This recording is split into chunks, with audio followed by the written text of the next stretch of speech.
আজ নিয়ে এলাম খুব সহজ একটা মুরগি রান্নার ভিডিও। প্রথমেই বানিয়ে নেব মুরগির মশলা। তার জন্য আমি এখানে দিয়েছি পেঁয়াজ, রসুন, আদা এবং টমেটো। তারপর কড়াই বসিয়ে তেল গরম করে তার মধ্যে কিছু গোটা গরম মশলা দিয়ে মুরগিটা দিয়ে দিব। তারপর লবণ হলুদ দিয়ে হালকা একটু ভেজে নিব, তাহলে মুরগি থেকে যে জলটা বেরোবে সেটা আর এত বেরোবে না। তারপর আমি মশলাটা অ্যাড করে দিয়েছি। আমি মশলাটা গ্রাইন্ড করার সময় এক ফোঁটাও জল ব্যবহার করিনি, টমেটোর রসেই বাটাটা হয়ে গেছে, কিন্তু পরে গ্রাইন্ডার ধোয়া জল অ্যাড করে দিয়েছিলাম।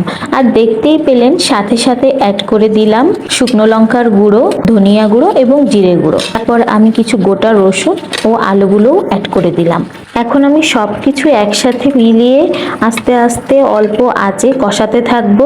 একটু ঢাকা দিয়ে রাখছিলাম, তারপরে দেখতেই পাচ্ছেন কতটা ঝোল ছিল আর শুকিয়ে কেমন হয়ে গিয়েছে। তারপর আমি ঝোলের জল অ্যাড করে দিয়েছি, সাথে সাথে ঝোলের মধ্যে লবণ হলুদও দিয়ে দিয়েছিলাম। তারপর যখন তরকারিটা হয়ে আসলো, গরম মশলা দিয়ে নামিয়ে নিলাম।